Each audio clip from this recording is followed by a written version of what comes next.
morning from the TV News of Channel 12. This morning, our editorial office has received a very bad piece of news.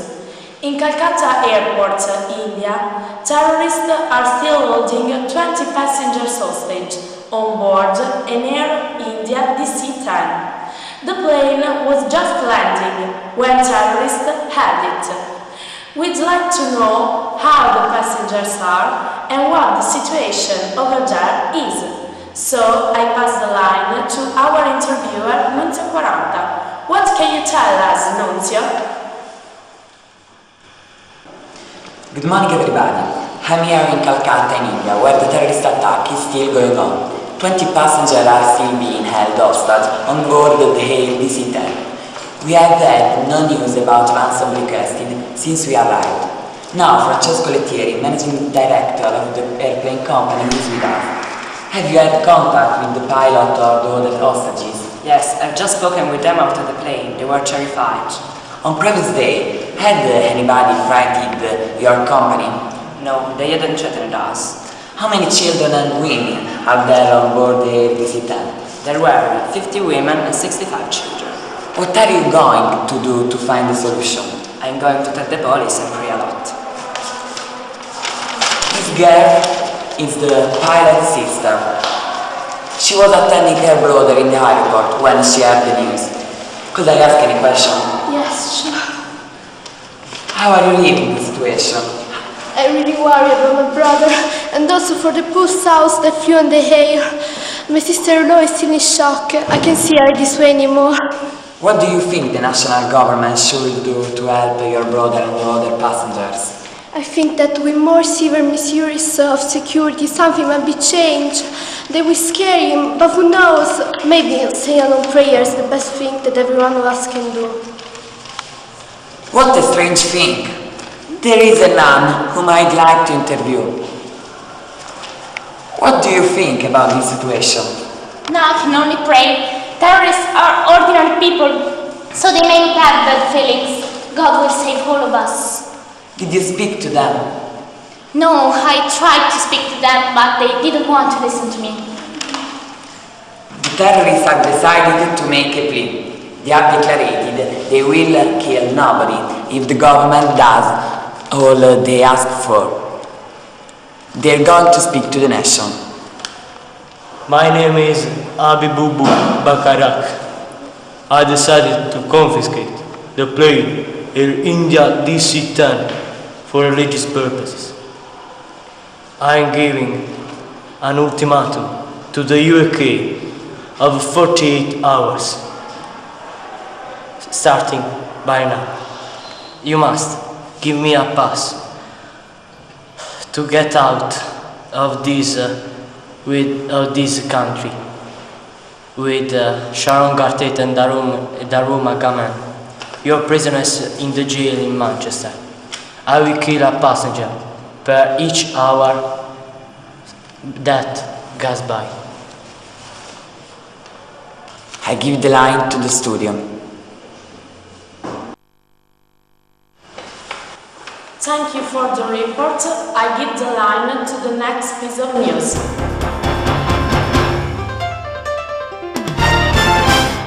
And now, let's move for another piece of news. Actually, police are still looking for the 4-year-old boy who disappeared in his home 10 days ago. The concern of his parents is so great, but it's better to find out the details of the matter by passing the line to our correspondent Serena Di Bari. Good morning, Mr. and Mrs. Smith. I know that it's a difficult moment for you now, but I would be very pleased if you answer some questions. When did you last see your little son? I saw him at 4 after I went to work. I saw him at 5:30 p.m. when he was hanging out with his friend. He was wearing a red t-shirt with blue jeans and blue shoes. Did you see something strange or unusual in the last period? No, I thought it was calm and happy. No, I thought that everything was okay. Did your son tell you something interesting that can help the police find him? No, he didn't say something strange or extraordinary. What do you think happened to your son? I thought he was walking with his friend and he got lost. Would you like to make a plea to everyone who knows something about the disappearance of Charlie? Yes, I pray all people who knows whatever clue about the disappearance of my child. Help the police, I cry you. Yes, I think that all people must help us and the police in carrying the research on.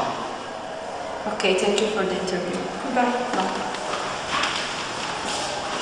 Good morning. Good morning.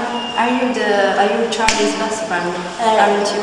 Yes, I am. We've known each other since we were 1 year old. Where did you go with Charlie before his disappearance? Like every day we went to the park. It was about 6 p.m. and then we bought an ice cream. He took me back home at 7 p.m. Since that moment I haven't seen him again. Do you think he could have got on the car of another person?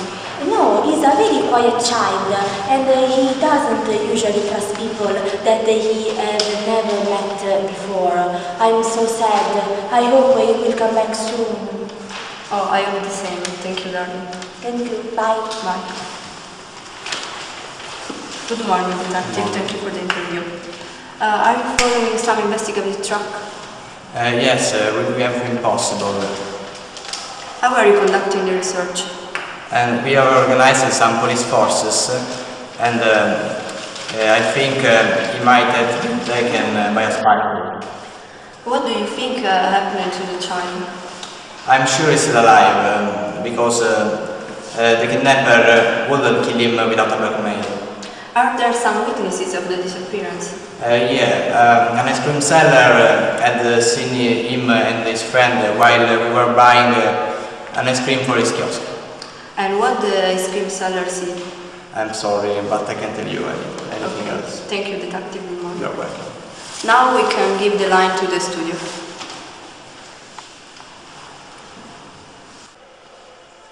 Thank you for the report. I give the line for the next piece of news.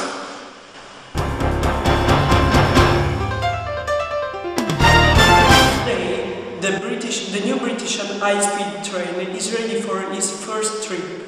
It has got a new design with overall comfort, and its engine is in the vanguard. Now let's over the line to Eleanor, our interviewer, who is at the station. Thank you, Pasquale. Hi, today we are here because the new British high-speed train is going to leave for the first time. Here is the driver of the train, Massimo Vispo. Good morning, Massimo. The train is going to leave for the first time. How do you feel? I'm really excited and nervous too. As a matter of fact, I have a big responsibility. But really, aren't you? Sure, I've been driving trains for more than 23 years now, so I'm ready to make that train move. What was your worst experience during your work? Once, while I was driving, suddenly another passenger entered the cab and she wanted me to show her the bathroom. I was angry because I had to stay concentrated. Finally, I told her to ask someone else and she left me alone. Oh, I'm sorry. We'll support you. Good luck. Thank you. This will surely be an unforgettable experience. And now I will talk about this special train with the managing director of the company, Federica Dagallo. Good morning. Good morning. How are you? I'm fine, thanks. And I'm really excited because this is my first experience with this company. Why did you think to quit such a special train? People today are in a hurry, so this high-speed train is a very important milestone for technology and for our society. I agree with you. You said very important words.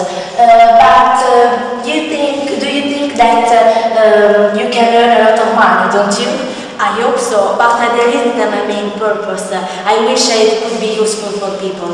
Thanks for spending your time with us. Good luck, good work, and goodbye. Thank you, bye. I give the line to the studio.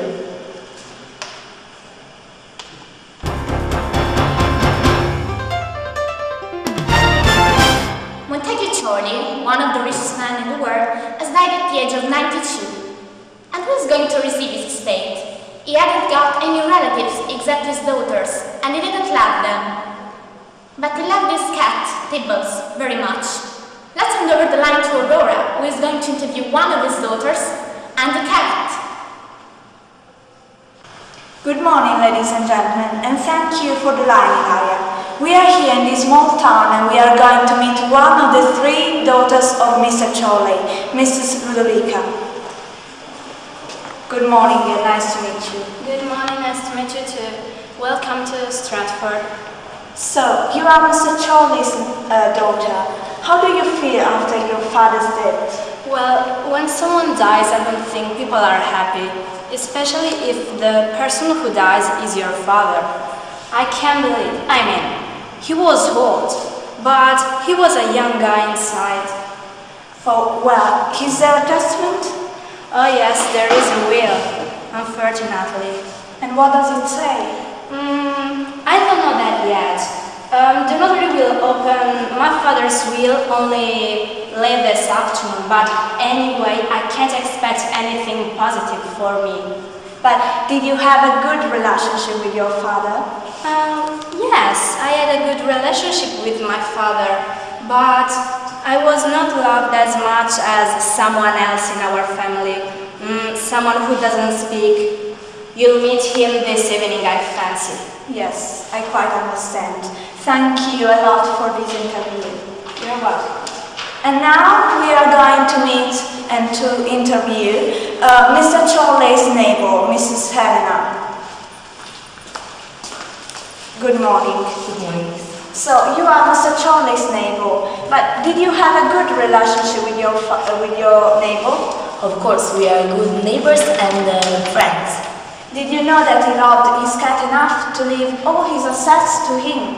Of course, he never separated from his cat. He took him together, even when he went on one of his many business trips, even abroad. And did you know he was rich? I know that he had a lot of properties and he was involved in much business in land abroad, so I could fancy that.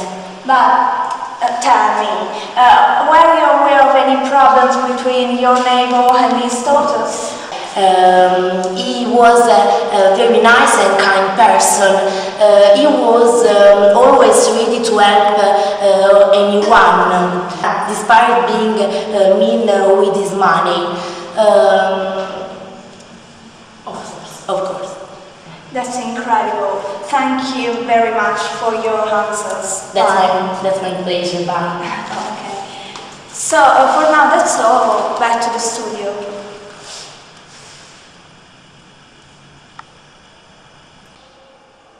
Let's make a summary of the news just broadcast. In India, terrorists are still holding 20 passengers hostage on board on Air DC-10. At home, police are still looking for the 4-year-old boy who disappeared near his home 10 days ago. The new British high-speed train is ready for its first trip this morning. And Monter Chorley, one of the richest men in the world, has died at the age of 92. Thank you for watching.